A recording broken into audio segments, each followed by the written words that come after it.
Hey everybody, welcome back to another episode of the Chasing Edges podcast. I'm your host, Brian Peters. Sat down with Jason Dhir this week. He's a supplement formulator out of Dublin, Ohio, also the owner of the Ultra Human, where you can find him at theultrahuman.net.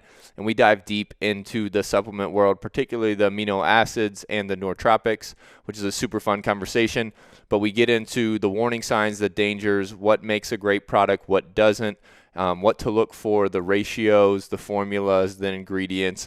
And particularly, I have a lot of high interest in the nootropic world because it's very new to me, but he breaks that down beautifully. He gives us some take-home do-it-yourself recipes if you want very simple and effective. He says why all the ingredients are effective, so there's a bunch of take-homes there. And then the underlying theme, when we start talking about his pursuit of simplicity, that's what he's chasing edges in, is simplifying and letting go of things in his life. That goes in and out of the entire conversation through the supplements, through the life and pursuit of happiness concept. But there's an underlying theme that it is return to nature, and that shows up in his supplements, but it also shows up in his life and makes for a phenomenal conversation. I took a lot from it, and I hope you do too. Enjoy. Bam. Jason, thanks for joining me. What's up, brother? I'm excited. Happy to be on your show, man. Very excited. It's an honor. I'm hyped to talk to you. We already started with some juicier starts to the conversation before we even got on the mic, but you know the deal. Where are you learning? Where are you chasing edges right now? That's it, man. Well, dude, I'm doing things very differently right now. My life has definitely evolved a lot in the last probably 5 years. Aggressively evolved in a different direction of chasing the edge of simplicity right now. Simplicity, finding peace. I went back to my faith and the church, and I've really got married recently as well. Congratulations. Pretty awesome. Congratulations. But I kind of had an epiphany. I really look around and look at everybody and kind of see what's happening in the world and what's happening in my world. And I've just realized that life is a lot more simple than we think. God has a lot of things figured out. And life should be a lot more peaceful. So, coming from a nootropics background, one of my key mantras is to tell people from a productivity standpoint that what is it to focus on something, and focusing on something isn't just staring at one thing and focusing at that. It's really defocusing on everything else. So why everybody is chasing to acquire things, I've completely stopped. My chasing the edge is actually unacquiring things. It's detoxing. It's removing things. It's getting rid of stuff in my life and focusing on things that really make me happy. Simplifying the brand, simplifying, my relationships and people that have truly supported me and that I love, spending more time with family, and overall just being a lot happier and healthier. So. Oh, dude, that's electric. Oh, I just think it's so simple.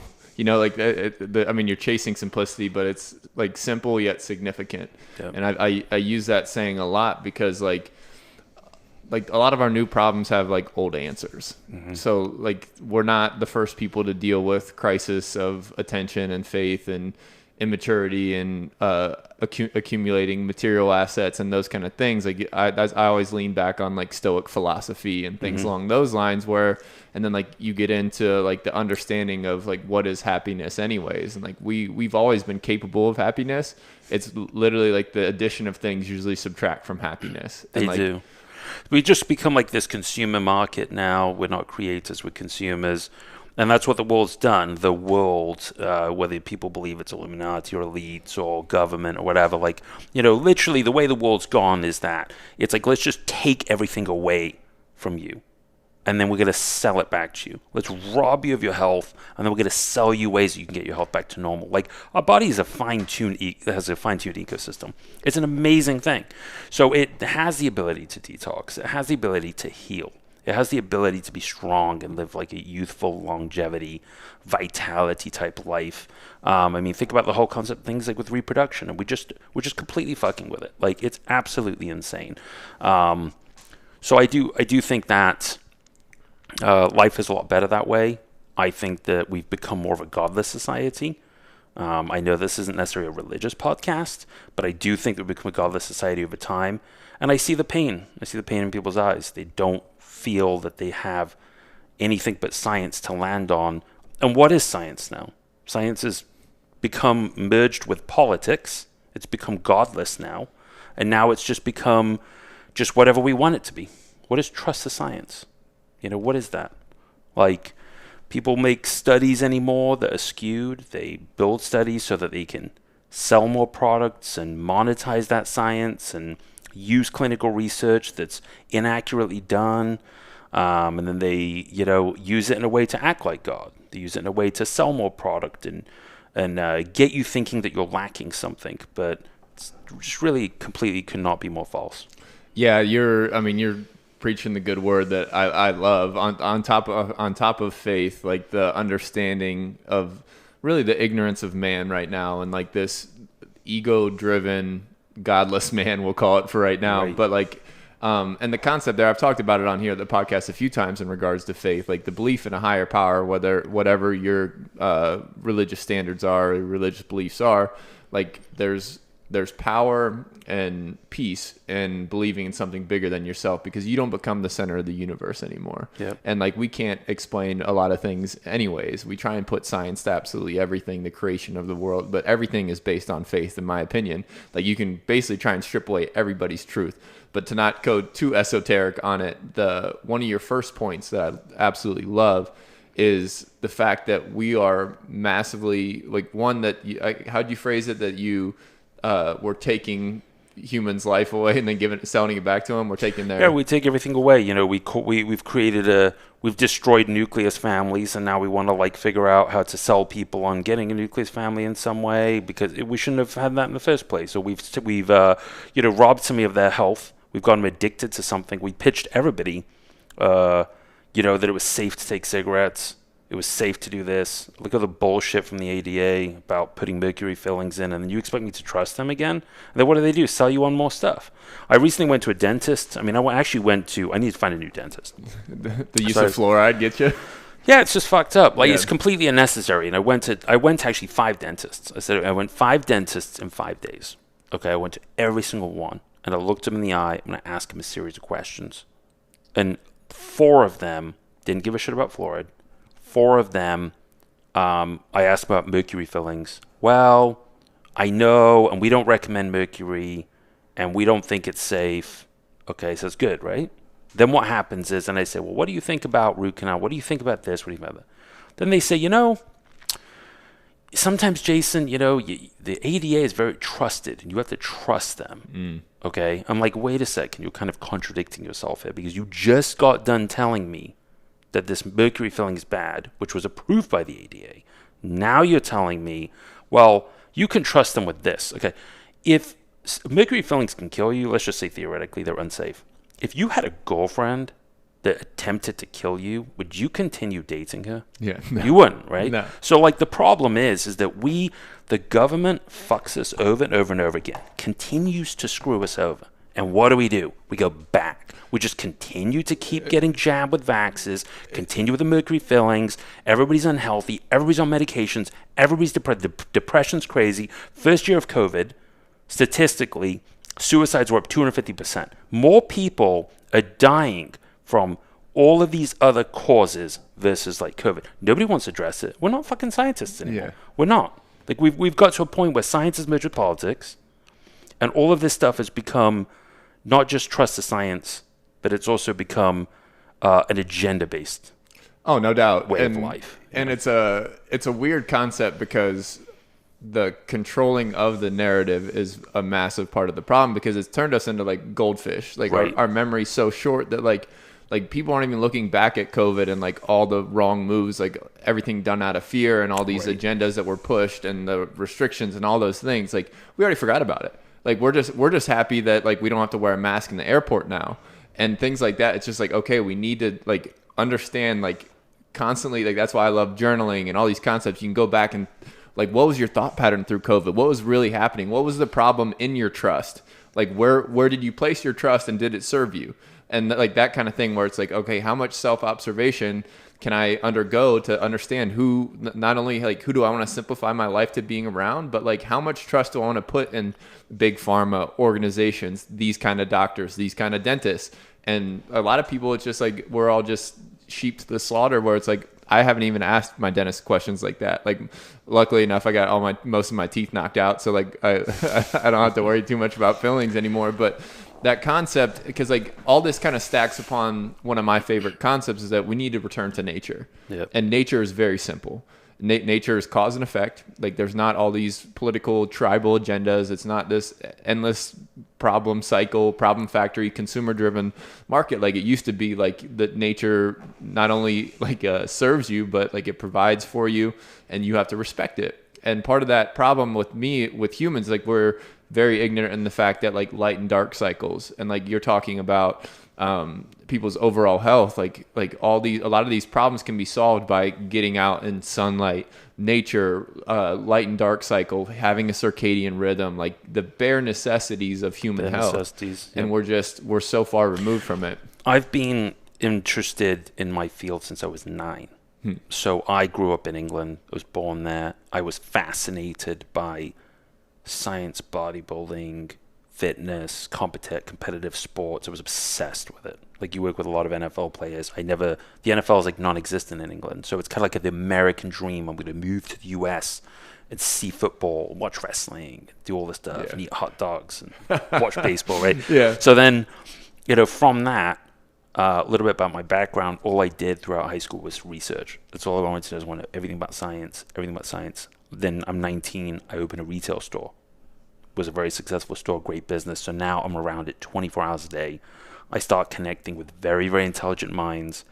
Then I start building. This is a supplement store. This is it. Yep. Okay. Nutritional supplement store. And then I eventually started doing large events. So I started connecting with more people. So I really got to a point in my mid-20s that I have access to all of the brilliant minds in the world. Okay, and all access constantly science. Which can I get some examples? Just like humans that you came into contact with? Yeah, I mean, obviously a mutual friend of ours, Dr. Eric Strana, who I learned a ton from. I credit so much to Eric. Yeah. Amazing guy, truly one of my best friends. I got to know Patrick Arnold. I got to know Bruce Nella. Joe Babick was another one. My friend Joe Pavlik. There were quite a few people that I met with. Vince Andrich was another one, pretty intelligent. And then I got to see things from a different standpoint, from a business standpoint too. So I became friends with Jack Owak, who's the owner of Bang, and Eric Hillman, who owns Europa Sports. So the list kind of goes on. Yeah, that's awesome. I got to meet the people like the Victor Contis of the world, which is really cool. But what I really learned was, at the end of all of it, I sell my store. I'm doing consulting work. I'm working with all these brilliant minds. And the weirdest shift starts to happen is I'm looking at, you were talking about journaling, right? I'm looking at all of the stuff that I've done and all of the science and all the research and all of the net results. And we're looking at here we are like a 25-year span of analyzing this, okay? Quarter of a century. And I'm like, you know what? At the end of the day, everybody's trying to hack stuff. And like you said, nature is king, right? I really have come to this conclusion. God is the greatest scientist. And it is he's literally has given you everything you need. All the people taking vitamin D. He's probably laughing. He's like, look, I put the sun here so you can have it all day long. You don't even need to buy it if you don't want to. Now everybody's vitamin D, now they're popping it to get it back up, which I'm a big fan of D, right? But God has given us the K to go with it. God has given us all the antioxidants, all of the vegetables, all of the meats, all of the B vitamins in the most bioavailable form. Now it's like, here's a synthetic vitamin, and now we're buying whole food vitamins that are even more expensive, and again, we're trying to rebuy it back. But I've seen this time after time after time. If I may tell you a story. Yeah, go for it. Okay. I'm all in right now. So here's what happens. So back in 2008, 8 and 9, a friend of mine comes to me with an herb, like a compound, okay? It's called Scaledium tortuosum, South African herb, okay, that acts like a natural antidepressant. Jason, you got to try this. So I look at it. We look at the alkaloids. I call some friends, like, oh, that's kind of novel. Nobody's using it that time. And the analysis of it goes further and further to a point where now I'm talking to actual lab rats that are sitting there that are telling me that there's 3 different alkaloids in this. Okay, so here's the whole scaledium. And now there's mesembrinol, mesembrine. There's another one, but there's you're speaking way over my head. Okay. Yeah, just you're doing good. Yeah, doing cool. Good. I'm a great nodder. Yeah. So almost like fractions of this. Kind of like how you would have like an orange, and in an orange would be vitamin C. Yep. Okay. Well, here's the whole scledium, and of this, there's like mesembryte and mesembrydol. Okay. So the scientists actually extract just that. Everybody tries it. They test it. It doesn't work. They try everything. Doesn't need to be bonded. Doesn't make any sense. I extracted the active ingredients from this herb. That's the active. So why do I need all the other bullshit? Okay. This went on for a good 2-3 months. Finally, I call a friend of a friend that has that's bringing actually the raws in. It says, well, you actually call South Africa and talk to the farmer. Okay, so I get a hold. This guy doesn't have a cell phone. Like, you have to catch him when he's in his house with the landline, right? So finally, I catch this guy on the phone, and he starts laughing at me. I go, dude, listen, I have all the best scientists. No one can figure this out. We extracted this. We extracted the alkaloids. I don't understand what the problem is. He says, Jason, you're not God. Okay, it only works as a whole. The second you separate it, it doesn't work. I don't know why. You will never know why. Only God knows. Deal with it. Okay? And I have story after story after story like this, which is why I'm actually one of the few companies with my brand now, and anytime I design a product, that I'm a big fan of using whole herbs, whole plants, whole vegetables. So if I use green tea, the green tea I use like in my product now, it's organic whole green tea. Every manufacturer I show this to, they say, why don't you just use the extract? Because there's all of these aspects of it that are missing. This is why they cannot replicate breast milk. They can't do it. There are fractions and all the colostrum and the growth factors that are in it, and the immunoglobulins that come with it. Like, these are all aspects for optimal. Yeah, I mean, the formula, like, so I was looking at some of my teammates, their formula for their kids, and I can't say half the names on it, but it's like 40 ingredients. Like, it just blows my mind. It's crazy, and they keep trying to do it, but then it's not real developmental for the kids. It's just really not. We've just destroyed that whole part of society, and we need to get back to, as you said, going back to nature. My entire goal is to harness what is already being given. We can sit here. I know all the formulators in this industry. Okay, these guys sit down. We're gonna. What about this? What about that? This research. Okay. My amino acid formula is simple. Okay, if you want an amino acid that has the right ratios for your body, all you need to understand is the ratios that are in your body, right? If you wanted an amino acid to build muscle tissue, what is the best amino acid to build muscle tissue? What's the best protein you could consume to actually build muscle tissue? You're saying a particular amino or a particular, like, the protein as a whole? Either way.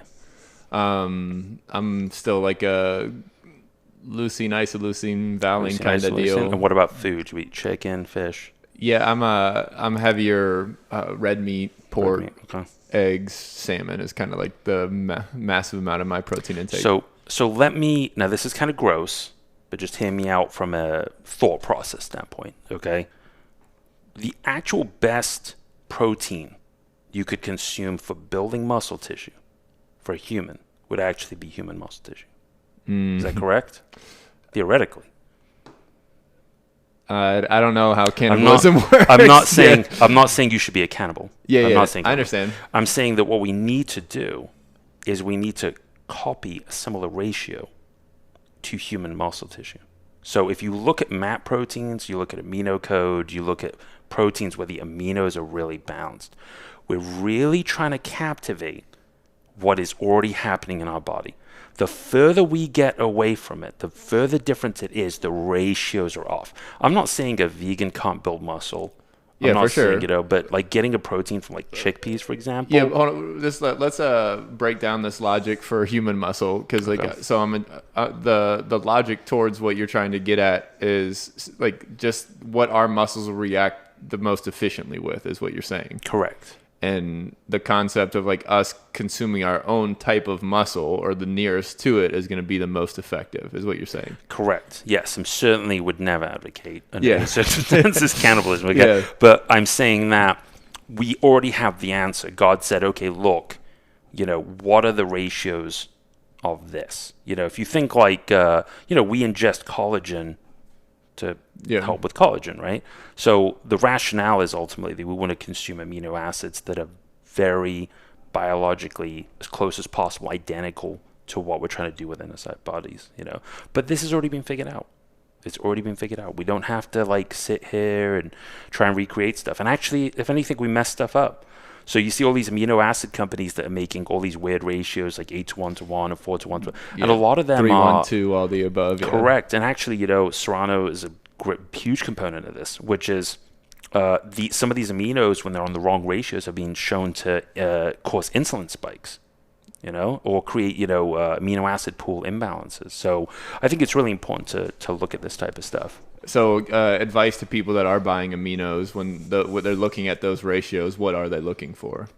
That's kind of a difficult question to answer because I would have to sit down and like literally list them out. I don't really trust many amino acid products out. There's only about 2 or 3 that I really like. Obviously, I'm a huge fan of mine. Using an essential amino acid with branch chains. Branch chains are essential amino acids, but you would want them all together, of these. With mine, I added proline per Eric and also glycine and alanine to it to kind of round that out. Yeah, as well. If anybody's listening, you can go back to, I think, the second podcast with Dr. Serrano. We break down the EAAs and the BCAAs, and particularly do a segment on glycine.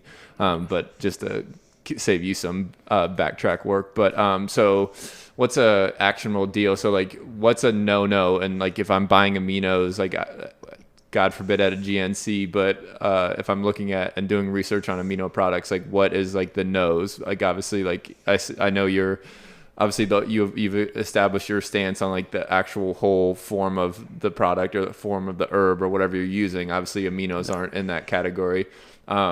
The artificial sweeteners and those kind of things, you don't use that stuff as well. It's a big thing. Those are big no's. If you cut out if you go to a store and you say, okay, well, I just want a natural amino, you've pretty much wiped out 95% of the aminos on the market.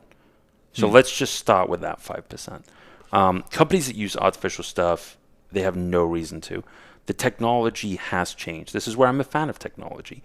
Ratios of stevia, citric acid, malic acid, monk fruit. Like now, and flavoring companies can make completely natural, non-GMO flavors where they can actually make a product taste really, really good. If anybody's tried my amino code, like try that crushed orange, tell me it doesn't taste amazing. But we completely naturally do it. The problem is it's more expensive. So to use an orange dye or red and yellow dyes instead of like a beta carotene more expensive. Instead of using like ACE K, sucralose, aspartame, or even something like erythritol, using stevia and monk fruit is way more. Monk fruit's incredibly expensive, right? So using these in there definitely increases the price. So I would say, to answer your question, sorry, I'm giving you a long answer. Yeah, no, I'm just looking for actionable things for people, like to like one, say look at an amino product and say no because the dyes or the sweetener use.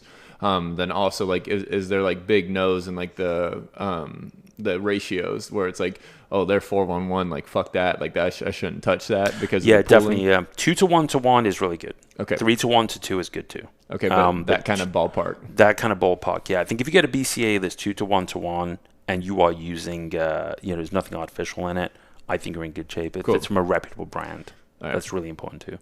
But yeah, we obviously lean towards amino code. Definitely. Yeah. Amino code is really based upon the ratios of biologically sound.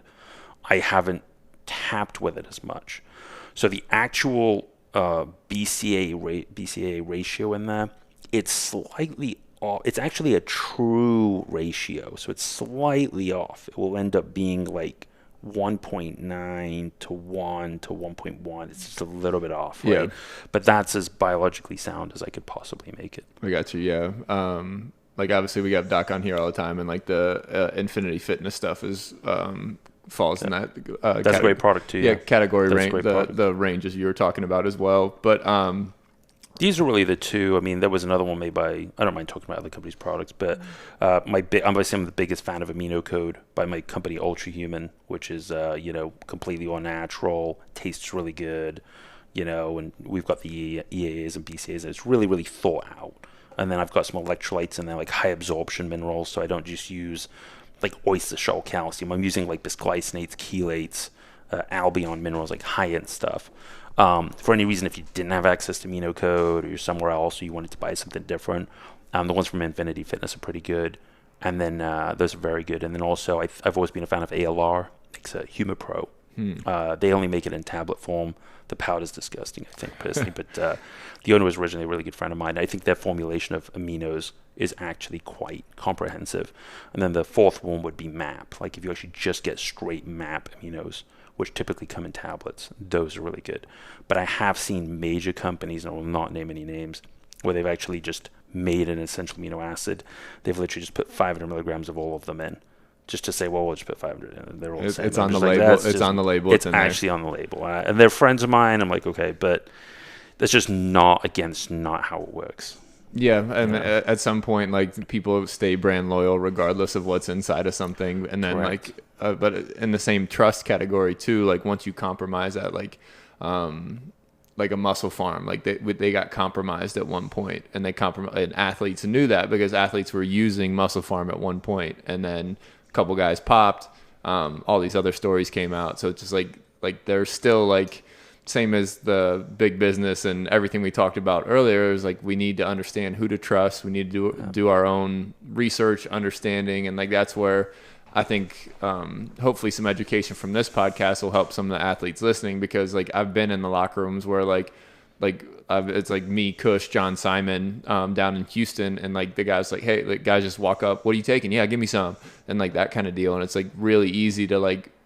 I'll buy what he's buying. Like he's yoked. We'll use what he's doing, and it's not like the thought out understanding of that. And like that's where I think like the simplicity. Like my entire career since I was in high school, really I haven't taken anything crazy.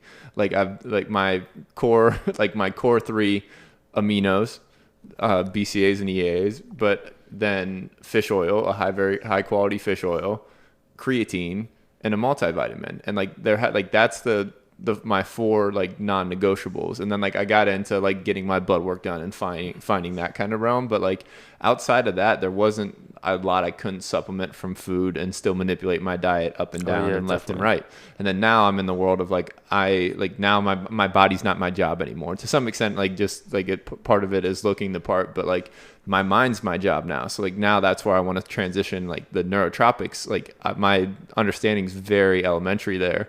Like I've rationalized caffeine and nicotine and these things for focus, and then the more I've gotten into the breath and the meditation and the understanding and the self-awareness world, like there's a difference between focus, attention, and concentration. And so now, like we talked about it earlier, where it's the distraction of or like the elimination of distraction is not only the ability to hone in and focus. Now you're starting to talk about time and then mental control of the focus, and like so I use breath to focus on that. But as far as since we hit the aminos, and I think that's like a cool couple clean steps of understanding there.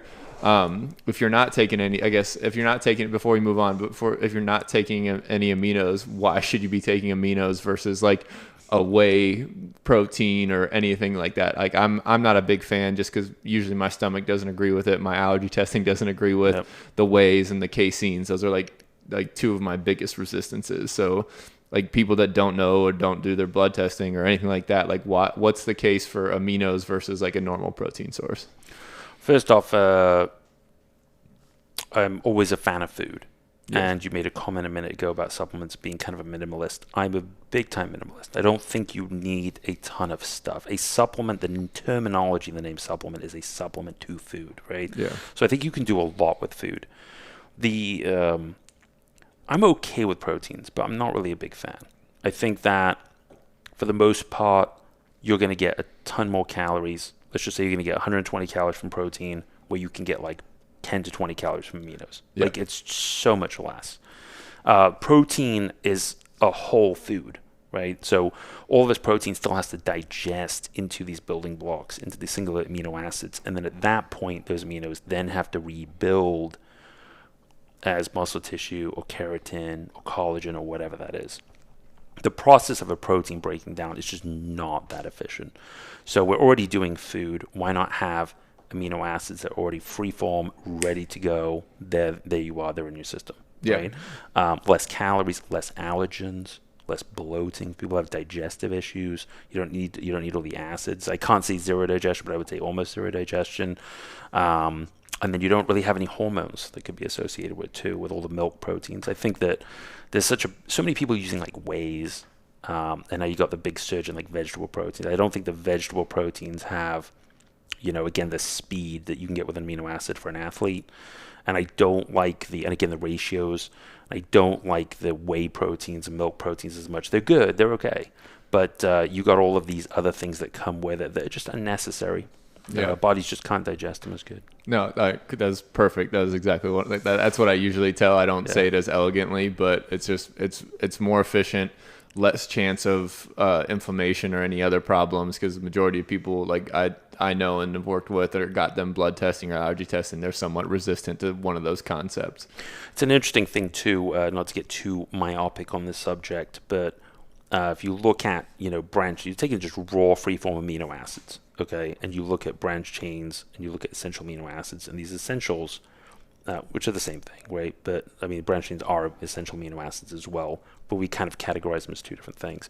Essentials are really powerful at turning on protein synthesis.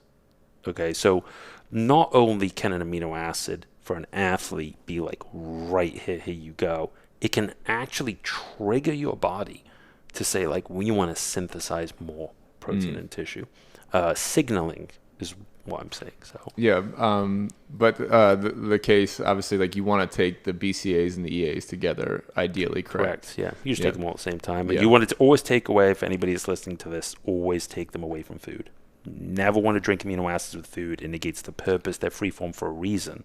So when you take them with food, easy, efficient digestion. Empty stomach, definitely. Yeah. Pre-post workout, during workout, once they're in water, I would drink them, at least within a few hours. They're stable usually for about 12 hours, 24 hours, but still that's good. Drink them fast. Do you know any like numbers on so if you're like, a lot of guys go right from the weight room to like they'll be drinking their aminos or their protein while they're like walking into a meal. What is the downside? Just the amount absorbed, probably. Yeah, it's just getting mixed up with everything else at that point. So I think just having it's just going to you're losing the point of the speed. Yeah. By doing that. So I think as long as you drink the aminos before you eat, give it at least 10 to 15 minutes. I actually tell people a half hour. So I'm like, drink the aminos, wait 25, 30 minutes, then you can eat food.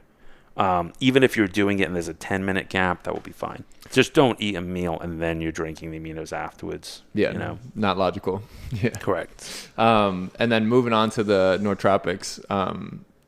When did you? So you started that pretty young too, as well. Dive into Nootropics. Yeah, I fell in love with Nootropics. I thought it was an interesting Nootropics. Either way, the term Nootropics means like to bend the mind, right? So it was a passionate subject for me. I just thought it was really fascinated, and no one was really like paying attention to it. I do think that side of the market has gotten bastardized a lot. Just with products out, people are just throwing anything together. So the science has really gotten thrown out the window. And if you're going to get into nootropics, you really have to find like a balance. You really have to understand what you're taking for like optimal results. Things like huperzine are really popular, for example, but huperzine really has to be cycled. And the majority of people that take it don't cycle it. I don't even know what it is. It slows down the breakdown of choline in your brain. Okay. Right. Or a lot of people take alpha GPC or choline, but they take massive amounts of it, 1,200 milligrams, 1,800 milligrams, and then over time they can actually increase depression. You can actually start getting depressed off it. So there are side effects to this. I'm a fan. Is the initial goal there to just increase like brain energy? Correct. Yeah, it's actually your neurotransmitters. Okay, that's what you're doing. So your brain is it's like almost like brain food. And your brain's functioning. Yeah, definitely a lot better. I mean, nootropics work. Don't get me wrong, but it's really, really it's again another subject that's a little bit misunderstood. So So is there a range, like a safe range, and like do you have any recommendations on the cycling off of? I don't even know how to pronounce the word you're saying. Alpha GPC. So yes, I do. Okay. Or any of the Hupazine or any of those. So I think to sort of rewind for a second, I categorize nootropics into 3 categories. Okay, you've got the stuff that's on the store shelf, which you just go to like Walmart, or the majority of them on Amazon. Amazon, by the way, is another subject. It's really destroyed the industry because Amazon's become less about the product and more about the algorithm of making money. I've said repeatedly for 10 years, 3% of all the supplements on the market are decent or better. 3%. 97% of supplements on the market are just shit. Okay? Now, I think it's less than 2% because of the stuff that's out there. So people are just hyping. The average purchase on Amazon is happening within 20 seconds of somebody looking at a page, like the speeds. People aren't really reading this stuff. So we've got products that are on the market. It's all really, point of purchase or like label, correct. Quick label. Correct. Yeah. So we've got products here that like they, some of them may be healthy, some of them don't work, some of them do work, but you don't really get a lot out of it. Like at the end of the day, it doesn't really enhance your life in some way. And over here, you've got smart drugs. Everybody's on smart drugs. Adderall, people are just banging Adderall XR, Ritalins, people on madafinil, adrafinil, all of the racetam families like of smart drugs. So these smart drugs are really where people have gone. Why? Because they can feel it. And that's the dopamine? That's getting triggered. Massive waves in dopamine, or in some cases, things like modafinil that are really hot right now. Modafinil is really like an anti-narcoleptic drug. Yeah. Okay. They don't even really know how this works. Okay. Like they're guessing it's the pseudoscience where like it does achieve this result, but because I always think that's like everybody thinks like doctors and researchers and everybody, they have all the answers, and like if we had all the answers, there would be no cancers and there'd be this kind of stuff. Like there's still a lot we don't know about the mind, about the body. There's still things like parts of the body like where the tendons and ligaments and muscles and all of them merge, we can't differentiate. Like so, it's just like there's all these things we don't know about the body still, and we all think that we like our doctor's jobs to make us distraction free, pain free, like all these problems. And like so I just like I always like to remind folks, the same as you're doing now, that it's just like that just because they have a pill that is in quote unquote an answer, like that's not the right answer. It's not always the right answer because it just feels good. Yeah. But where's this going? Like where's the trajectory of this going? You're 25 years old, you're pounding Adderalls, you're trying to become whatever, super successful, working around the clock, like you're fried out. What are you going to do when you're 40? What are you going to do with 50? What are you going to do when you're 55? That's 30 years later, you're around a bunch of 25-year-olds that they're doing 60 milligrams of Adderall, and you're still sitting there, well, I got to up the juice. I'm on testosterone now. I'm on Adderall. I'm on Xanax. I need Ambien to sleep. Like, where is this line? So we have to get back to, like, doing these things a lot more naturally and not taking somebody from here to here.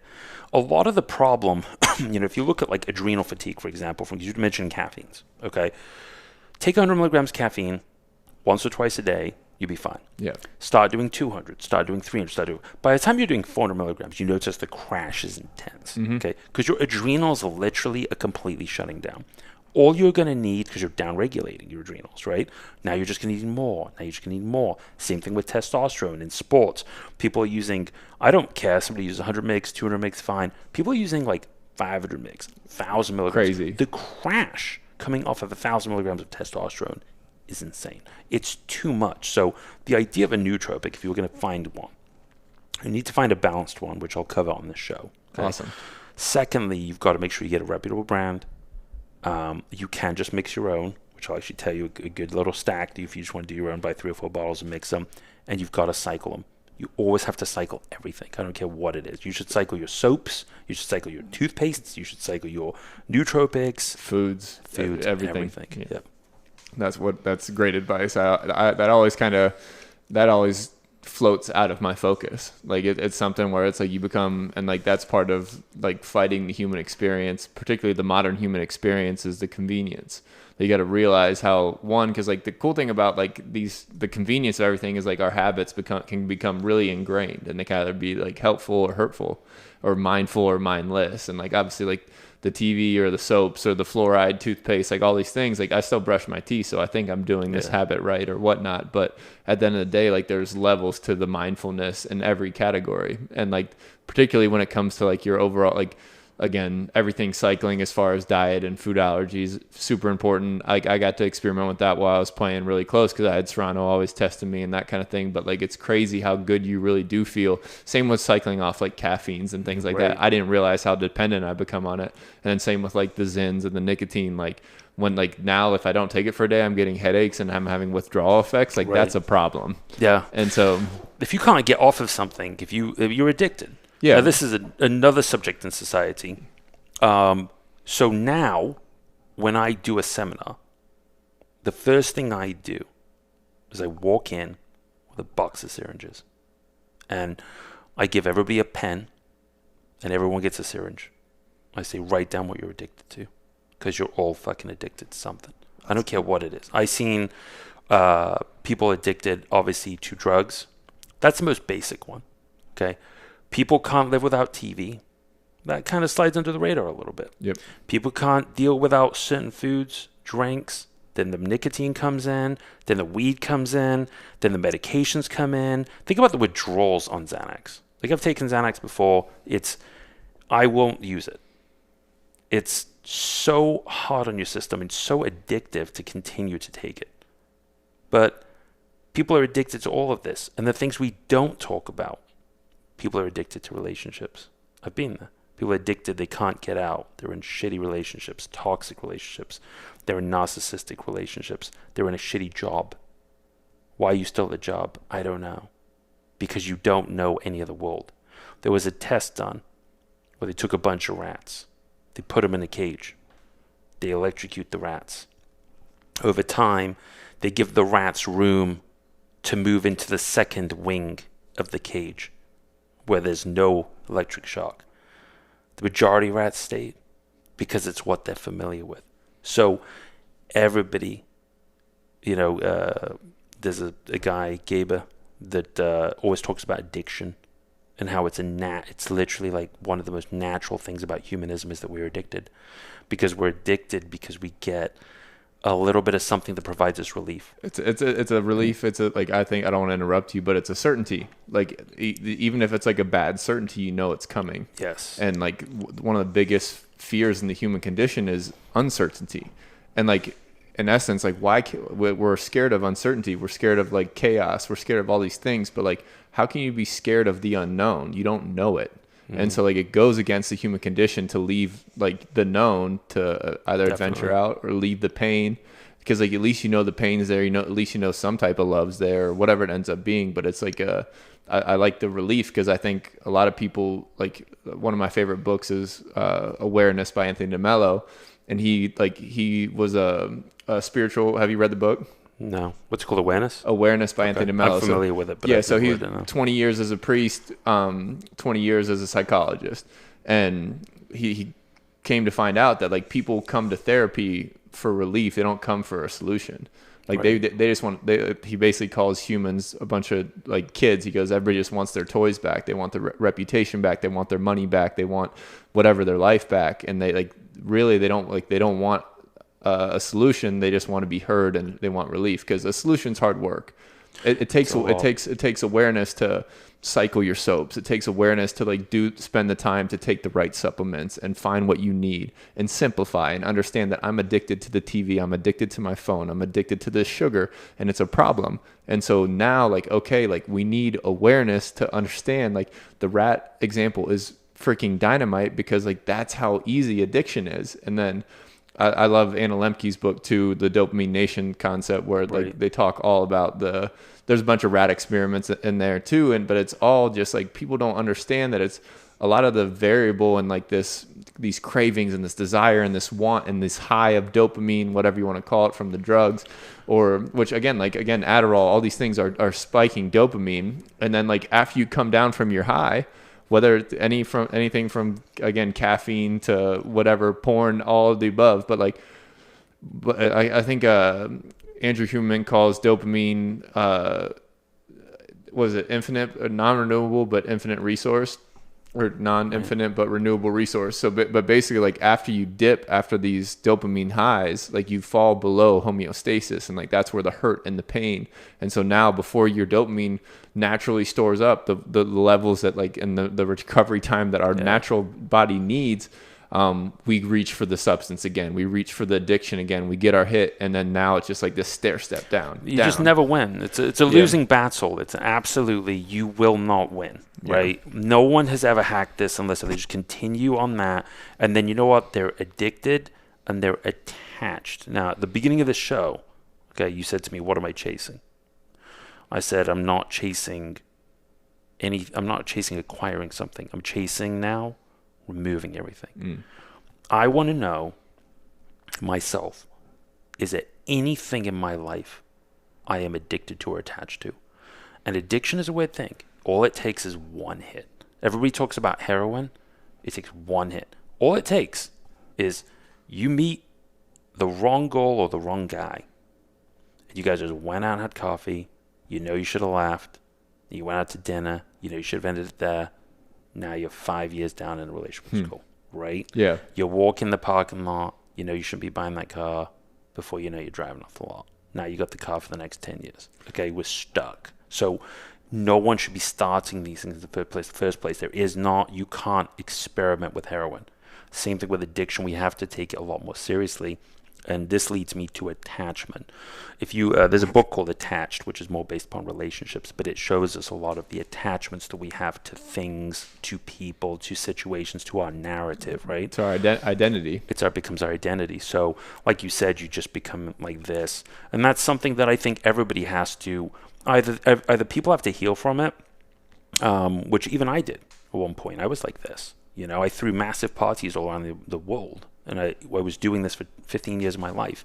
And, you know, you're up all night, you're working, and you get this high of sort of being on stage in front of everybody and throwing fireballs. I was doing a lot of pyrotechnics. I lived a very exciting life, right?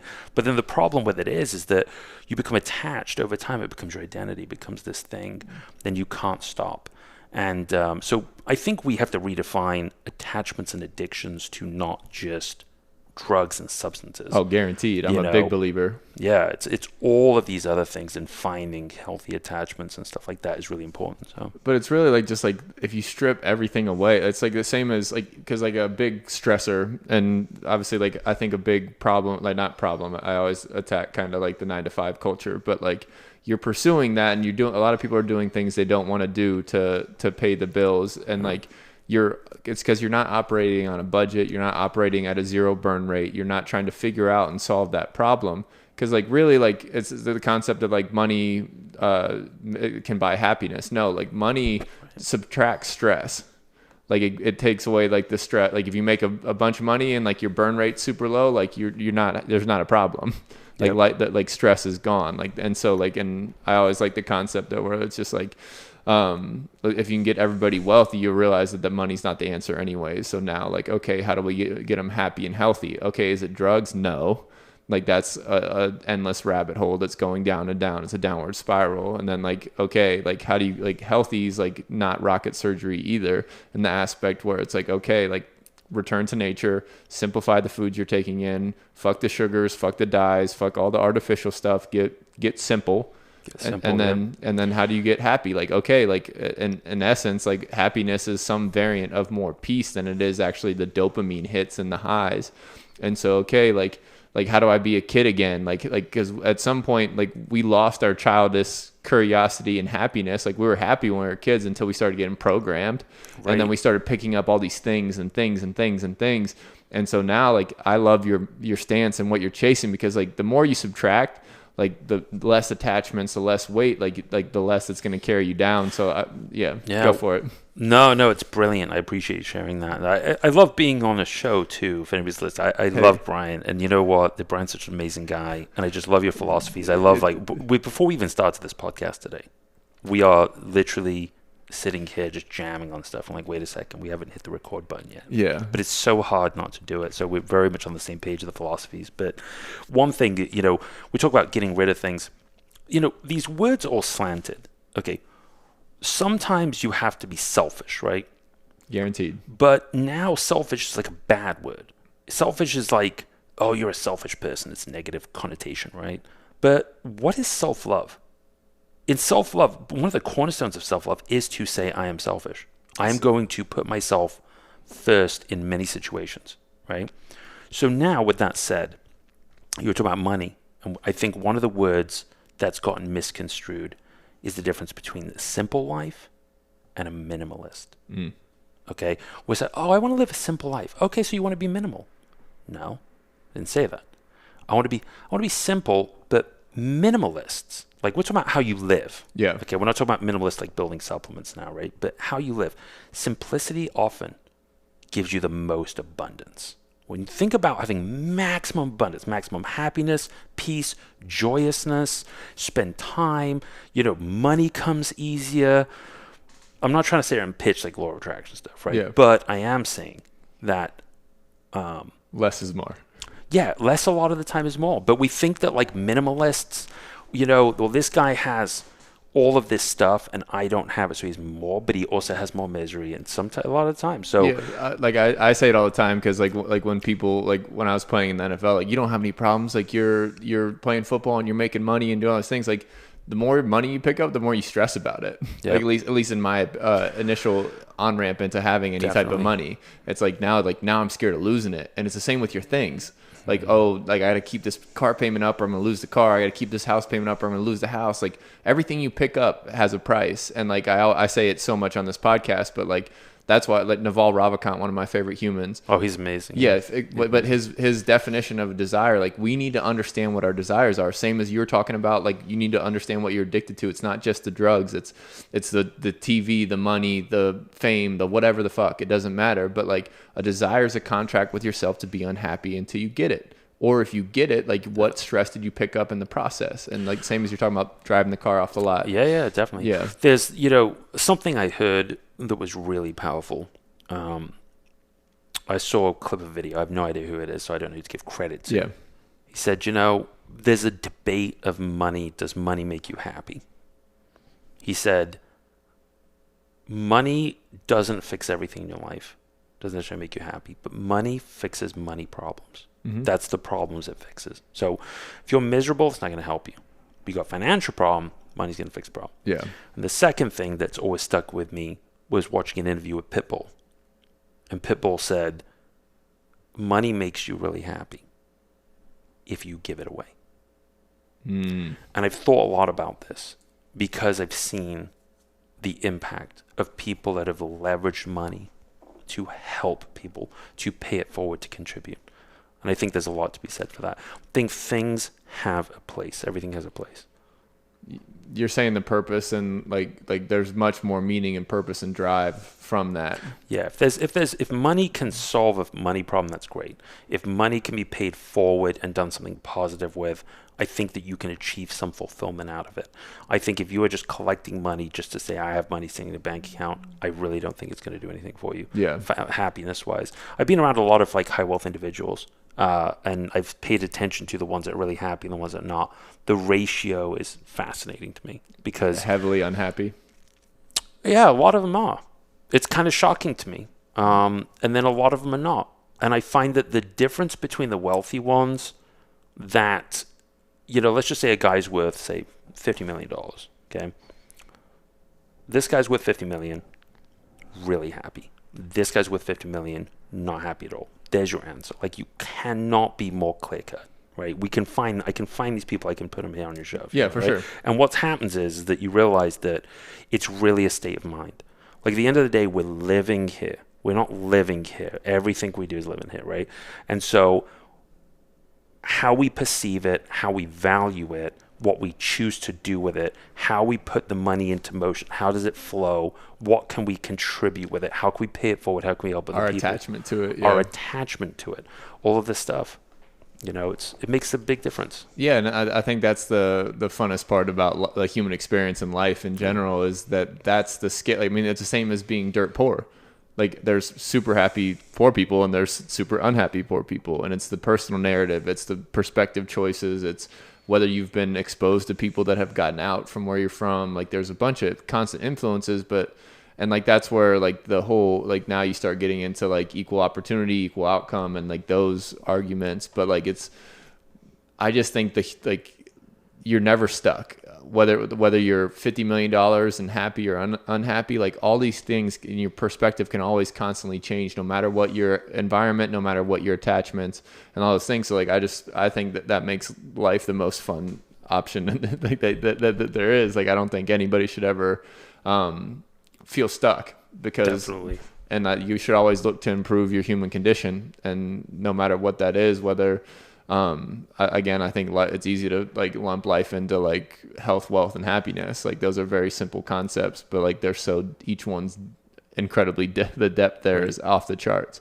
But I do like because like in that existence, or like in the example of like the $50 million happy and sad person, but in both scenarios, like the money's not the deciding factor.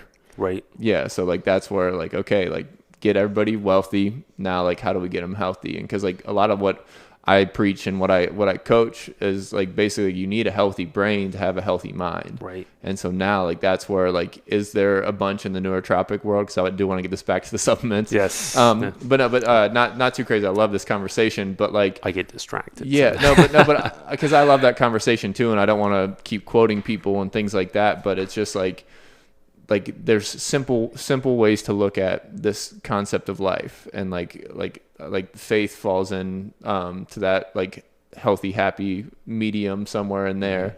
Like I don't think wealth has a lot to do with your religious beliefs, obviously, and those kind of things too. But if we can isolate it to brain health and kind of talk on that topic, where like the nootropics, obviously like they're built to enhance, and what you said, it meant to bend the mind.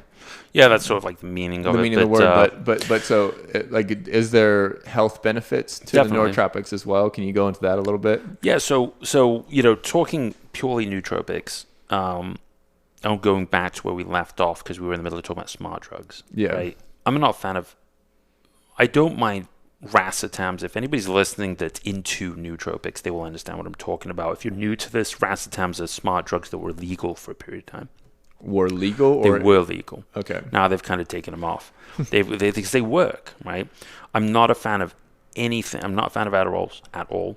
It's too close to meth and speed. I'm not a fan of madafinils or precursors to madafinils like adrafinils. They're just rough on the body. So take all the smart drugs and throw them out. I think the only smart drug I feel like pretty comfortable with is paracetam, which is now taken illegal. Outside of that, from a natural standpoint of stuff you can take over the counter, here are a few ingredients that I'm a big fan of. That's okay, right. These are individual ingredients. Now, keep in mind, I'm not pitching my brand or my product, but I intentionally put these in my product so you can just buy one product and you have them all in there in the correct doses. Yeah. Number one, alpha GPC. Yep. It is a choline source. It's a very high choline source. You can also get something called CDP choline. Okay, a little bit different, still absorbs really well. Personally, I like the alpha GPC. It's a little bit smoother. Good dose to start with, 300 milligrams a day. If you want to start low, you can do 150 twice a day, or you can go as high as maybe 600. Would still recommend cycling it. It's great to increase your acetylcholine levels in your brain, which allows your brain to function a lot better. Yep. And transmit information better. Second, you can use caffeine. A lot of people are against caffeine. Okay, Let's go. So I think caffeine can be a great central nervous system stimulant. It can give you that slight elevation in mood. I just think a lower dose is where to go. Sorry. Dosing being like 1 to 200 milligrams. Yeah, I don't think anybody should ever be taking any more than 200 milligrams max. You don't need it. Like if you need more than 200 milligrams to get a buzz, like you have adrenal downregulation to the T. I think an optimal level for focus, 100, 250 mg.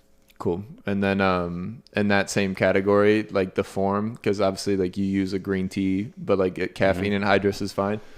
I am. It's one of the very, very few things that I actually like the synthetic caffeine. Very, very few. So quick 101 on caffeine. You can get natural caffeine sources, which are great. They don't quite hit as fast.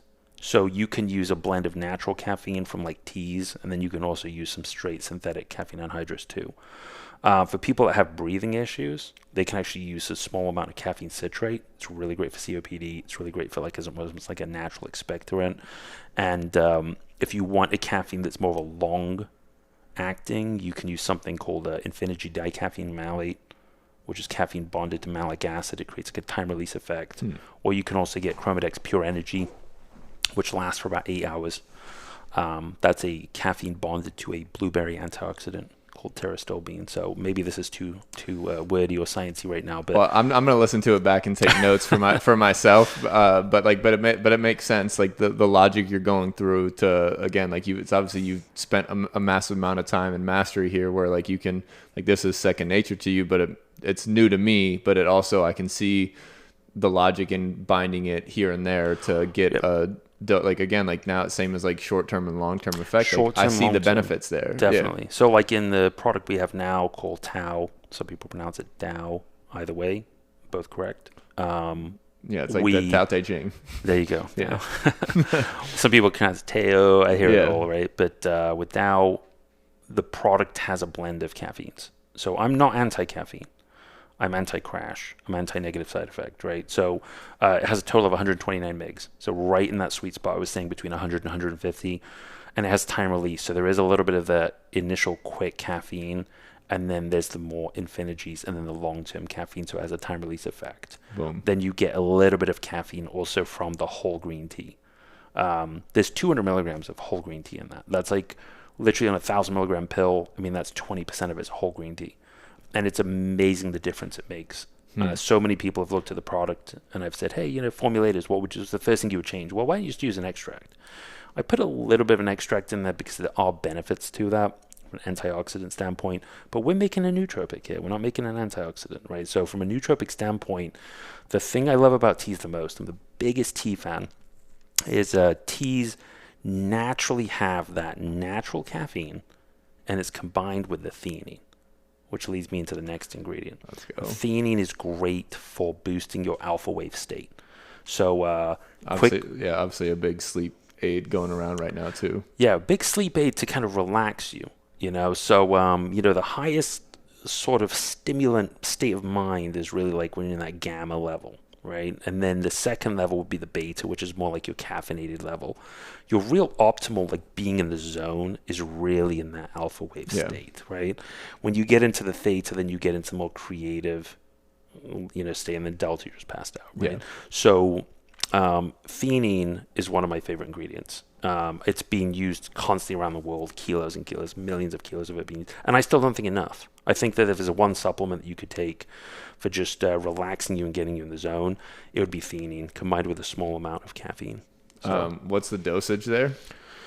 200 milligrams would be good. Okay. I've taken as much as 1,000 milligrams. In a day or like a cycle? Just in one shot. Okay. Somewhere between 100 would be on the low end, 200 would be probably the sweet spot. And then you can climb accordingly. Correct. So the current nootropic I have, Tao, is clocking in at 100 for 1 and 200 for 2. Okay. The new nootropic that I mentioned to you is actually... I'm so excited, man. Like, it's unbelievable. He's been... I think the last time I saw you was... I mean, it was months ago at this point now, but you were hyped about it, and it was this big secret hype excitement you could feel by yourself, so I'm excited to hear more about it. I'm so pumped, man. We'll definitely talk about that for sure. Okay, in the future? We talk about it a little bit today. Okay, yeah, let's go. But 200 to 400 milligrams, depending on the serving size you take, so it's really high in theanine. Okay. Definitely push the envelope. 400 milligrams theanine's high. Like, you will feel that. So I like that a lot. It's mixed with just the right amount of caffeine. So it's perfect. Boom. A couple of other nootropics, too, if you're going to buy them individually. I do like tyrosine. Yep. You can use N-acetyltyrosine, which is a little bit better absorbing. Personally, I like just regular tyrosine. 750 milligrams is a good starting point, and then you can work your way up to 2 or 3 grams. It's really great as a natural stimulant. If you've ever taken 3 grams of tyrosine, you feel like a different person. It's unbelievable. No, it's unbelievable. Yeah, just straight tyrosine by itself. So a nice little stack would be some caffeine, some theanine, some alpha GPC. And some tyrosine would round it out. You would definitely get that sort of neural drive, like I'm pumped. It's a little DIY at home. That's the DIY stuff. Yeah, it's not the perfect science that we got. It's not the perfect science. Yeah, Tao is we use all of these ingredients in there. There is P5P, which is like a B6, which is really great for absorption of everything else. And then there is a little bit of huperzine in there, which works well with the alpha GPC. So as you take alpha GPC, that choline, huperzine actually slows the breakdown of it. Okay. So they're kind of a nice effect. But I was very cautionary with ingredients like huperzine, because if you take too much, then again, you can start to get side effects, or you can get downregulation. Get used to it, right? So I only have 50 milligrams in there, which is a very, very low, 100 micrograms, so 50 micrograms, or 100 micrograms per 2 tablets. If you're using 200 micrograms, which pretty much every huperzine on the market is 200 micrograms, none of the bottles seem to say cycle it. It's published medical research. What's a good example of a cycle? 5 days on, 2 days off, or preferably I would use it for like a month on, and then I would make sure you have at least 2 weeks off. 2 weeks off, okay. 2 weeks off, yeah. I'm a fan of cycling, like everything I mentioned earlier, and even like with Tao, I tell everybody, with Tao, I really don't have, there's no science that I have to say that you actually have to cycle that product, but I still tell people, cycle it. Yeah, keep the body guessing, adapting. Keep the body guessing, yeah. And then don't become reliant on anything anyways. Like, it's just reliant, like... Yeah, I had Nick Littlehales on here a little while back, who's a sleep coach for performance and those kind of things. And like, obviously, I'm like trying to like talk about the theanines and those kind of things, and like pick like what's the best supplement, like what's the best thing to aid in your sleep. And he goes, the best supplement is no supplement. He goes, I don't want you to rely on anything. If anything's in your control, like it's the light and the sound. And so I thought that was a cool perspective on it, because like I'm looking for the edge or the hack, and like initial in my conversation with him, and picked up really quick that like you don't want to become dependent on anything, and that's why you cycle accordingly, or like any of your habits that are like health related, or anything even just like enjoyment, entertainment, excitement related. Like again, be cognizant and mindful of that to see where, in essence, like that is actually getting you. And it's 100%. And I go back to, I love what you said and what he said, and I massively appreciate and respect it. And go back to earlier, we're talking about God's influence, how I say God is the greatest scientist, right? So just a minute ago, we're talking about theanine, and we're talking about choline, alpha GPC choline, right? So, I mean, choline, I should say, is really high in eggs. So a lot of the time, you wake up, you eat eggs, and maybe these things are found in nature, in meats and whatnot. And so you can get a natural choline source. Theanine is really high in tea. But a lot of people don't right now want to eat some eggs and drink a cup of tea right now. But so this is where the supplements come in. It can make life just a little bit easier. It's a convenience thing, right? But God has put these things in nature.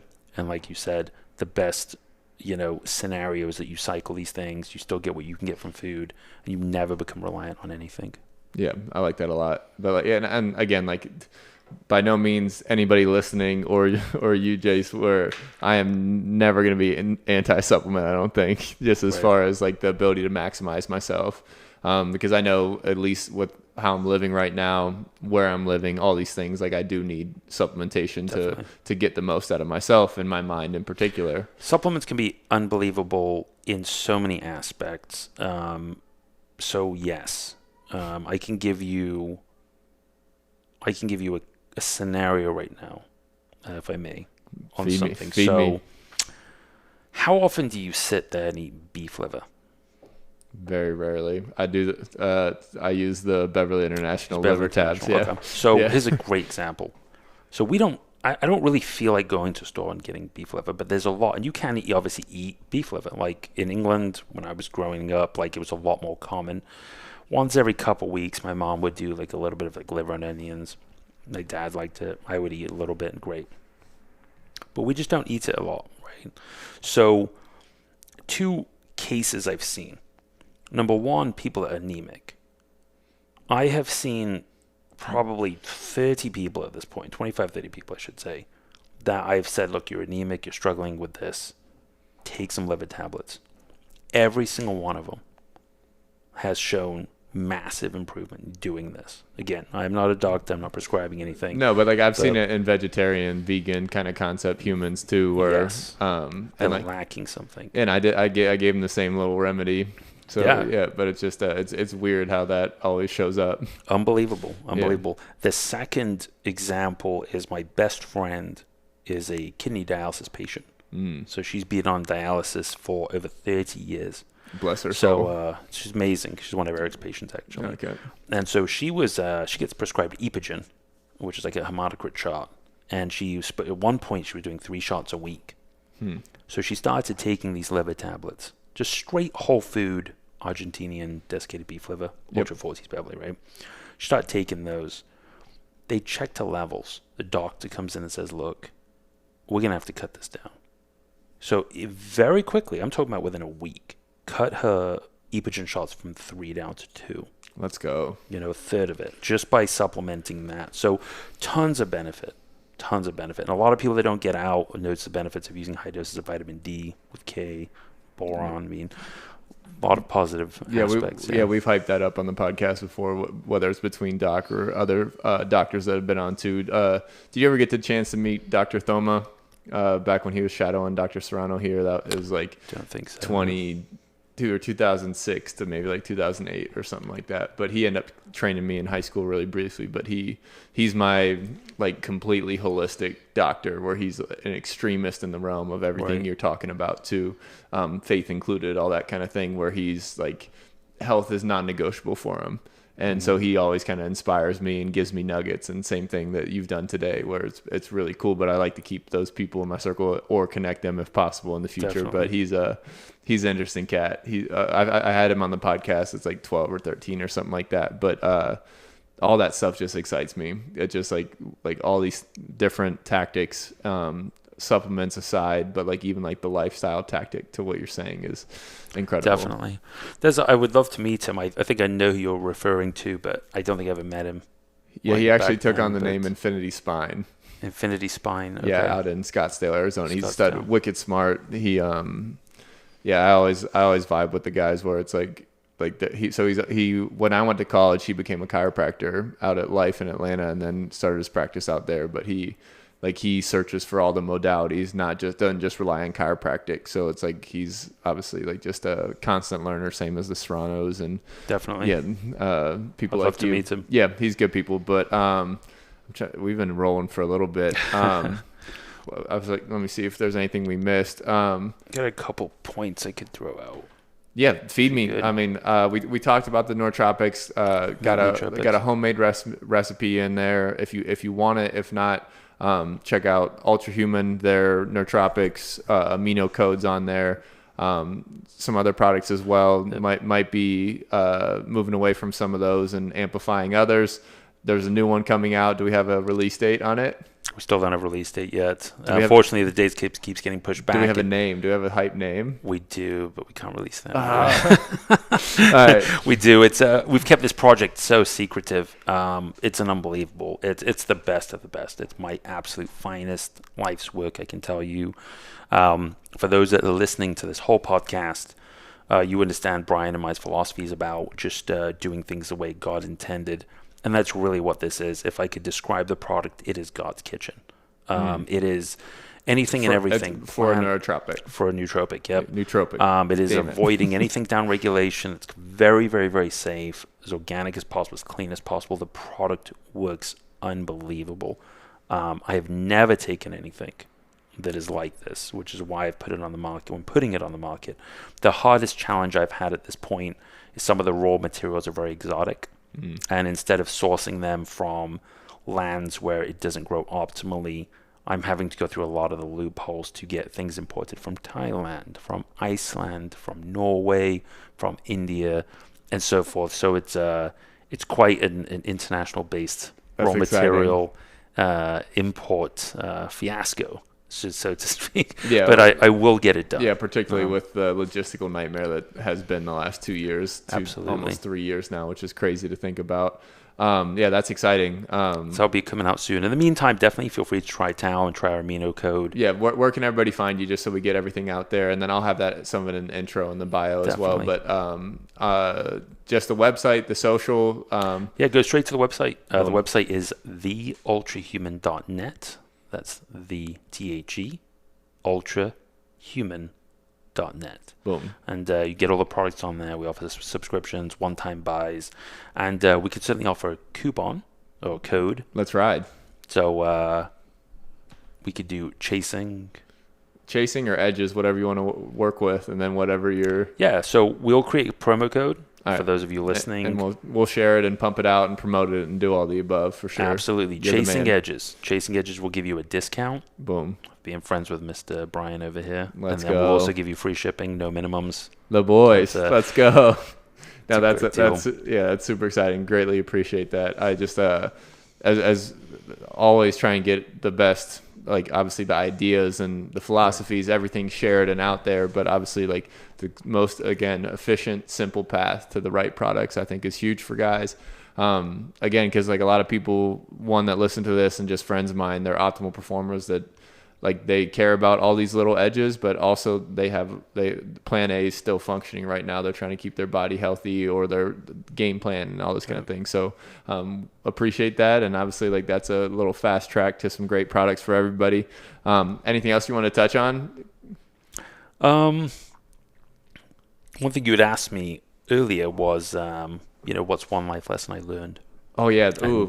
Yeah. So I'm transitioning to add that to gotcha. all the podcasts now. So I appreciate the reminder because it's on the backside of my notes here. But the best advice that you've received or that you can give. Probably the best thing I've learned in my life was the more I learn, the less I know. And to get off the hamster wheel, your hamster wheel, that is, and to do what moves the needle. You had somebody on your show, forgive me, I don't remember his name, but I saw a clip and he was talking about drowning in data. Yeah. I'm referring Yep. to. Alex Picasso, yeah. Yes, and I will say this, like, it's probably the most important thing to realize right now, like that keeps you on this hamster wheel and keeps you stuck in all of this knowledge base that's really not actually helping you. I've spent plenty of time around biohackers, and I've gotten to a point where I can't stand a lot of their work. Like, I'm pointing shots now, okay? But like, no offense, like Dave Asprey spent $300,000 on what? Where did it go? I don't want to be Dave Asprey. I don't know anybody who wants to be Dave. Every biohacker I know, they're pretty much miserable. Like, I used to consider myself again, biohackers. I go true, over, yeah. And I did at one point. Yeah, too. well, when we started Ultrahuman, we actually started. I was like, I'm going to call it a biohacking company. It made sense. I was like, well, how can we make life better and more efficient? And now I've realized that they're not hacks. They're responses. Like a lot of their responses to what you're putting in your stomach. Their responses to the light, a frequency of light. Like, because again, I don't overcomplicate the biohacking because it's like the word hack isn't even right. Right. Like it's just it's a cause and effect, and most of my cause and effects try and mimic nature by chance. 100%. Yeah. So your goal is you're trying to again mimic nature. These guys are trying to fight it. Yeah. I seen cheat it. They're trying to cheat it. Yeah. And I saw this thing. I for think profit. Tim Ferriss was one of, and I like these guys. Like, I'm a big fan of Tim Ferriss. I love Tim Ferriss. Tim Ferriss was awesome. There was another guy, Ben Greenfield does a lot, but like there was one of them. I think it was Tim, but he was talking about how he's like hacked sleep. I'm like, what do you mean you hacked sleep?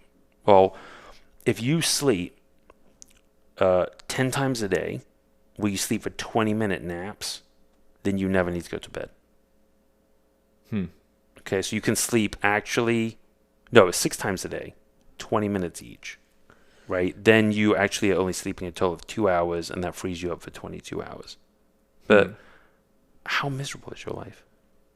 I mean, that's just a regimen and schedule in general. Well, like, because like one of my favorite sayings in that realm is like, do you own the routine or does the routine own you? At that point now, like, oh, what happens if I only get, because like I love structured sleep and like forgiveness sleep. But then like Nick Littlehale's book, Sleep, dynamite for that, because it's speaking in REM cycles, and like, and it's the subtitle is the myth of 8 hours and the proper use of naps, where like that's not the proper use of naps. You either want, in his opinion, it's 30 or 90-minute naps. Like you want to flirt with trying to replace a REM cycle. If your life cost you one last night, you know you're going to miss some sleep. That's no stress, because like the goal for optimal performance is 35 REM cycles, 35 90-minute REM cycles. So it equates to about 7.5 hours a night. And if you can only get 6, now you can use naps to spot, and it takes the stress away from like knowing that I woke up with not a lot of sleep. It's okay. You can catch up, or you're going to have dinner and a date and a little sleepover later. Right. And so, okay, now I can prepare. I can take a nap today, save a REM cycle. It's like that kind of concept where it's like that is unnatural. Like that's, you're sleeping when it's light out, which isn't ideal for that many repetitions. How much, like obviously, like I've started looking into like the non-sleep deep rest as well, where it's like these short breaks of like attention, everything that you're closing your eyes, like you're getting this response to help like let the brain unclench, absorb the information. You get the yoga nidra in there, you get all these things, these concepts of like work and rest. Awesome. Like, so little short naps or like bouts of silence and lack of brain activity, great, but like that, there's no way that replaces and hacks your sleep to where you don't need to sleep, let alone like, yeah, that just doesn't sound like a life I'd want to live, unless the 22 hours is absolutely non-negotiable, necessary to run some crazy life-changing needle-moving business that I'm never going to do. But you know what I'm saying, maybe that guy had some purpose that was higher than his nature. Definitely. No, great point, and I totally respect it. Yeah. Appreciate what you just said. It's very true. I was on the same page about it. Yeah, no, that's that the whole hack world. But so that was good. To find I think the nub of everything right now is obviously getting back to nature and realizing the tools that supplements can be. And in your situation, which is unbelievable, guys, I'm a huge fan of Brian's work. I understand what Brian does. It's truly the most old school performance enhancement thing you could do, mixed with the future. It's a future technology as well that really is probably still very untapped, I imagine. No doubt. And then the breath work. Well, it's the breath work is again, it's the same simple, significant concept. Again, like if you can simplify it, if you can master it, like again, the natural way. And like I'm not like, there's ways to manipulate diaphragm space, like protocols, inhales, exhales, like all these concepts. But at the end of the day, like your breath is always going to be a variable, whether you're at rest or you're in performance. So like, why not be cognizant of it? Because it's going to influence my blood chemistry, it's going to influence my psychology, my physiology, all the above. So like, you want to be very cognizant of it just logically in my own brain. And definitely. At some point, I feel like Dr. Serrano, I've talked to him about some of it too, where it's like, okay, like can we maximize this oxygen CO2 tolerance even more? And then he sent me a supplement yesterday. But as far as like helping with like battling altitude with supplements and things along those lines, and obviously like, I have my own protocols to like potentially increase red blood cells in humans, whether it's short term or long term. And like same as like you're talking about, where like some of that, like the hematocrit shots the lady was taking and things like that may be able to be influenced in some realm. But like, I just think the breath is the lowest hanging fruit in human performance. And like, that's I believe that with my entire soul, because like I could have you do something breath work right now and change your state. And so you have a remote control to your state in some essence, not the entire, because you can't control your environment, but you can control your internal state, what you're controlling. And like that can, and as esoteric as you want to get on that, like you can control as much of your world as you want to. And like, that's like basically like, we got into it really quick earlier, but like you can't pour from an empty cup. Like that part of life is like, you need to be full. You need to have your state in control. And then now it's like, how many environments can I control my state in? And so question while we're on the show, while we're doing this, because I see again, more and more of a rise, especially with the younger generation, of anxiety, crazy anxiety, right? First thing is, when I was in high school, no one had anxiety. You had to like literally open up a dictionary from the library. Maybe I'm dating myself here, but like to figure out what this was. Now everybody's got anxiety, panic attacks, don't go out, social phobias, all of it, right? And the first thing is, let's medicate them. So here's something naturally that you have: pair of lungs, nasal passage, right, esophagus. So how do you feel like, this being another sector as well, like that, you can teach this generation of people who have anxiety of how to control their breathing, kind of calm their nervous system and get their brain out of that kind of code red state and more relaxed and thinking more problematic solving. Yeah, I think that's one of the biggest things. And like, so I'm getting involved here in Columbus, like speaking to high schools at least to start to spread the message, but like, and to get it out to the listeners in general, it's a simple respiratory change. Like it's like you can go because you can go back as far as like infancy, like even the formulas and stuff and the soft food diets, they can affect our jaw structure, which is our our cavity. Like all these things can compound over life. So you need time and coaching to reverse it, or at least an awareness of your breath to like, okay, I need to get out of my mouth breath where it's short and shallow and more rapid. And like I use this simple analogy that like all this is a wind chime. And if you can control your wind chime, like you can control your brain. And so like if the heart rate and the respiratory rate are out of control, okay, my psychology is going to revert. Like I'm going to become limbic, I'm going to become reactive. Okay, let's prevent that with slow breathing. So like the breath world's not rocket surgery. It's like you can box breathing, 1-to-2 ratios, all these things. It's how can we trick our consciousness, not even trick our consciousness, to tell our consciousness, slow my breathing down. And like ideally I can breathe through my nose. Some people may not be able to do that. Your nose goes back and forth with which side dilates, which side constricts to keep the membrane in the nose healthy. So people think, oh, one side's whatever constricted, so I can't breathe through my nose, or my nose is clogged, so I have to breathe through my mouth. But like your diet influences your respiration. Anything that changes your pH in your blood affects your respiration. So like your breath is incredibly important, and it can help you combat the inflammation in the stomach. It can help you combat the anxieties and the fast heart rates, because you have this concept of respiratory sinus arrhythmia where like the inhale is up regulatory, the exhale is down regulatory, the diaphragm flattens, pulls the heart and the lungs open, and it accelerates. So, okay, I should spend a little more time in my exhale. That's going to make me a calmer human. It's going to slow my heart rate. It's going to slow my brain down. And now maybe I can focus more. My attention and concentration get longer. And that's where it's like, okay, like that's a natural way to combat this ADHD, anxiety, anxious world. But like it does take time. It takes focus. It's like a variant of meditation. The easiest way, like there's a reason why all the meditation practices have breath work as the root of them. Like if you're focused on your breath, like you can focus on just about anything else. And so It's always just pushing people's understanding of their conscious and their capability of their consciousness. Cause like that's like the biggest problem, like when, in my opinion, one of the biggest problems is that we have a bunch of unconscious, mindless humans not understanding what they're putting in their body, what they're doing, what they're watching, what they're eating, what they're listening to. And it's just compounding into problems that they're taught to trust the doctor. They're taught to trust the drug companies. They're taught to listen to the TV, and like that's not the answer. The answer is awareness. The answer is consciousness. How much can I pull into my consciousness? In my world, I'm a breathwork coach. I want every breath to be conscious. Like every breath can help or hurt you. Realistically, every breath can help or hurt you. It can short circuit you or it can calm you. Sympathetic or parasympathetic.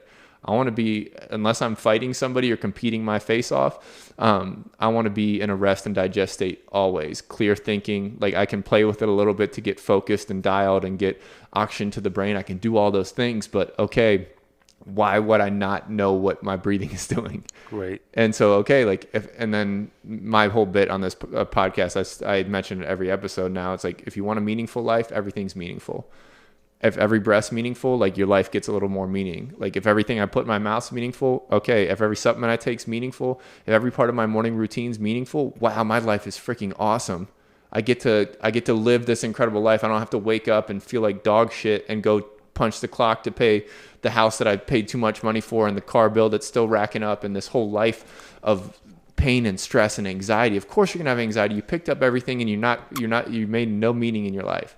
So I get frustrated when people, like, I'm not a big fan of pity or like self-pity. Like unless you're doing everything in your like consciousness right now to change what your state is, don't complain to me.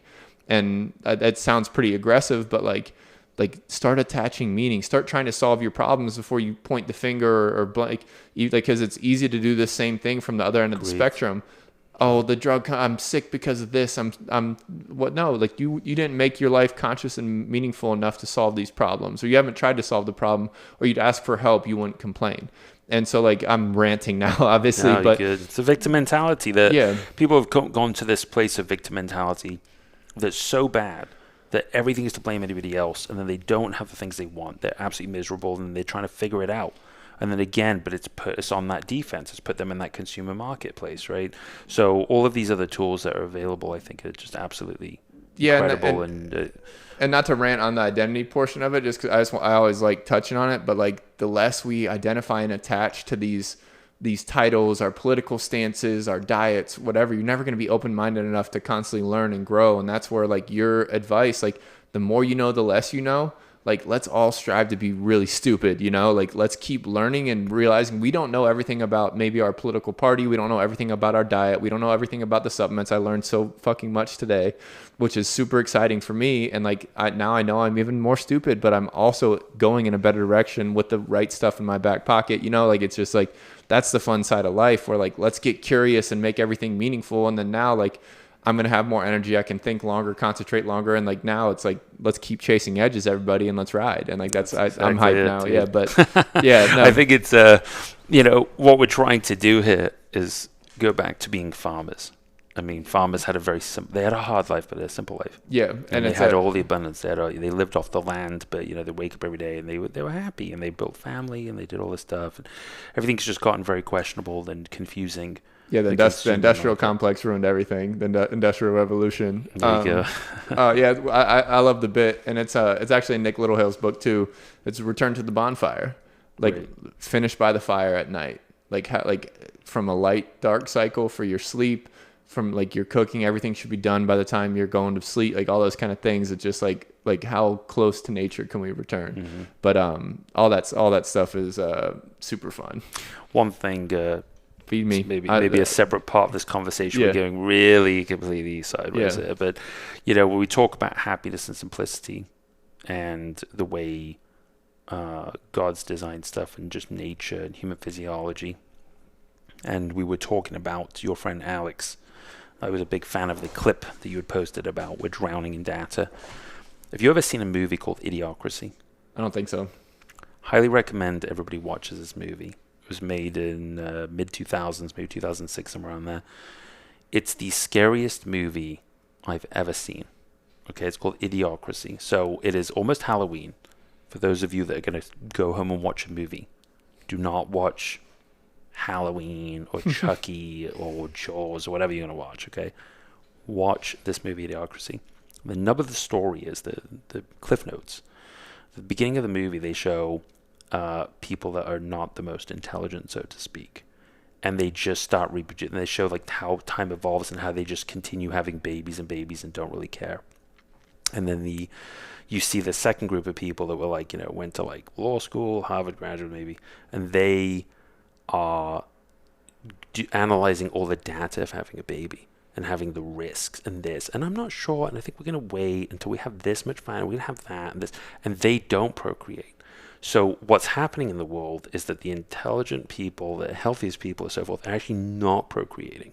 And then these other sort of lower intelligence people that are just completely reckless are just procreating at such a pace. And this is where it ends up in the future, and that's how the movie begins. And then they fast forward 50 years, and you get to see what's happened to the world. And I really believe this is what's happening. No, it's funny just because I've been knocking out this book, The Lessons of History, and like it talks about like how basically like at one point humans were, how do they phrase it? Like that we were economic assets. Like a kid, like if my dad was a farmer, I'm an economic asset because I'm working, I'm learning. Like I'll be fluent in enough skills by the time I'm 16 to like live my life. And so that's why they married earlier. That's why they procreated and like that kind of concept. And then obviously now like everything's become machines and everything's like now like people move to cities because like they weren't needed on the farm, or the advancement of education and like obviously massive education. Like it's kind of along the same theory. So I'll definitely check it out. But I think it makes massive sense because I think even the United States like populate like outside of like immigration, but like population is going down because like the average couple is having less than 2 kids. So now like you have this like kind of subtle dropping of like in essence population, particularly of the more educated, because those are the people the higher income I think are having less children. Because from my knowledge, outside of what you said, it sounds right. Yeah, it's the world's changed so differently, and obviously it's more of a political thing. But actually, I shouldn't say that. Maybe it's not really it's a human thing. Like we are here we all came from like our mother's womb, right? So we've got to this place where everybody's analyzing so much whether we should have kids and not have kids, blah blah blah. I'm not trying to sway anybody any other way, but I ask one question: say, okay, what percentage of people that have kids regret it? Less than 1%. Not many people really regret. Where's that stat from? No, I don't. I'm guessing. I'm asking. Okay. I'm asking. Anybody that wants to call in or email about this, right? But what percentage of people though regret it? Say, I really wish I never had you. What would you guess? Not like wholeheartedly, yeah, for sure. Like I'm sure there's like bouts of like, shit, I shouldn't have had a kid. Like, I can't, I'm not sleeping for shit, like that kind of thing. But yeah, I would guess it's very high. Like, to put a number on it, no clue. Because like obviously everybody's perspective is different. But yeah, I'd say it's 90s somewhere. 90% of people are happy with it that they did have kids. Yeah. Right. Look at and how many of the 90% they would never give up their kids. Right. They would do anything for their kids. Yeah. I'm not saying everybody's a great parent. Right. I'm not saying all kids, there aren't kids that are brats. But I'm talking about, would you give up that child? Would you literally say, here, I'm giving them up? 90% is a really, really solid number. That's a great bet. I would take those odds in Vegas. I would take those odds. I got a 90% chance.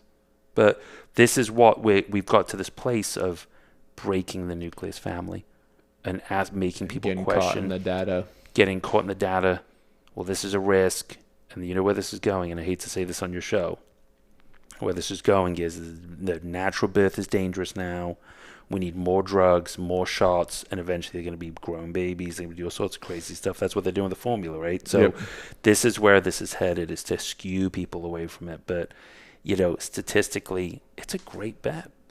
Yeah, I think that's really cool. Just because, like, I actually had this conversation about kids and all that this morning with my two buddies, Nate Ebner and Zach Boren, about the concept of like what's the driver behind it, how many, like all those kind of concepts, and like they're both very like dead set on having at least one. But like the logic of like the people that have already had the kid, of how many want to keep or whatever, give it up or regret it or that kind of thing. Like I'm with you. It makes the most sense there. I'm talking Columbus, Ohio. Here. Yeah, yeah. It's probably like 97%, 98%. No, I believe it too, and it's but I think that's a great little insight, because it's like I mean, that changes my argument across the board too in that realm, where it's like I wouldn't say there isn't an inundation of information, but like now there's influences where it's like, okay, like we can listen to like the global direction of the world, which we're never even supposed to have like a concept of anyways, and that's gonna influence what kind of world. Like my grandma says it all the time, like I feel so sorry for you guys, like what's gonna happen in 40 years, the world's gonna be on fire, who's like the Democrats and all, whatever the hell, like she just rants. But in that realm, like it's like, okay, like how much have we allowed this global politic, the system, whatever, to influence that driver? Because like again, it's human nature to mate and procreate, and like you can get into the biblical side of that as well, and that kind of thing too. But like the decision has been influenced by modern society, and not only has it been influenced by modern society, like the ability to actually sexually function, have the sperm count, have the right eggs, and the fertile environment, all those kind of things, like sperm counts down like crazy, like all these problems, like in vitro's a massive business, like all these other things, like that's like a symptom of how far we are removed from like what is nature, what is healthy. Like we shouldn't have all those problems. No. And like that's where I'm not smart enough to know all that stuff, but like in the logic of human nature, like why are we not able to procreate? Like why do we have low testosterone? Okay, let's solve the problem. I bet if we get back to like, if you just think about going down the evolutionary chart, like you'll be a little bit more healthy. And like that's where like we have, I ran about it all the time too, where it's like I have to give information on, I have to tell some of my athletes to go outside and go on walks and like hikes and get out in nature. Why? Oh, well, these are the numbers for anxiety. These are numbers for depression. Like these are the forward movement is shrinking the amygdala. I have to give them research to get them outside sometimes. And then I'm just like, just feel like put your bare feet on the ground, put them in the grass, move, get sunlight, and see. Like we'll journal how you feel, and I have to like tangibly show them that they feel better after like getting exposed to nature. And it's amazing. like, okay, and then now you get into like the sauna and ice exposure, and like, okay, like that's easy, like that's night and day. Like my back sore, okay, let's see how you feel. Okay, like I felt stuck, like now I feel fresh and clean and focused or zen. And like I'll get high in the cold tub and by my couple cycles, and it's just like, okay, let's get back to feel and nature, and like it's logical. It is. Boom, simple enough. I love it. There was I might have to find this because I don't have it, but there was an article I'd read where they'd done a study on tree huggers. You know how we used to make fun of tree huggers? You may have even seen this, but they had groups of people. I tried to measure like their levels of like, love chemicals and serotonin and dopamine, and they had them hug trees for like an extended period of time, like physically hug a tree, right? Yeah. And they all went up like 20%. Yeah, it's awesome. But it's like, and people like, and I hate using this as an analogy, but like Avatar, the movie, where they like plug their hair and connect with nature and they can communicate. Like all of our plants communicate. We've established that now. Like that kind of thing. Like human, like our red blood cells unclump, and like more research for inflammation when our bare feet are touching the ground and we're grounded. Like literally like testosterone is higher when like I get X amount of sunlight on my skin, on like the actual like geography of my skin, not just like my wrist that's hanging out from a long sleeve t-shirt and my face. Yeah, all this trash that while I was outside, maybe for your eyes, great for your eyes, but like all these things we just keep again feeding and getting removed from, that I just think are all just need to be keep being thrust into people's consciousness. That's exactly it, man. It's all about consciousness. I love the depth of this. Yeah, that was super fun. And I think I don't even know where we're at on time. But let's wrap it up there. Theultrahuman.net is where you can check out Jason, all his supps. We talked about the Amino code and the Tau on here. And then there's the super secret Michael Jordan secret sauce stuff coming out very, very soon. And I'm hoping to have it by the end of this year. Yeah, and will be announced, and then we'll pump it out if we can make it happen, a code happen for Ultrahuman, and hopefully you guys can check it out, and appreciate you stopping by. Have a good one.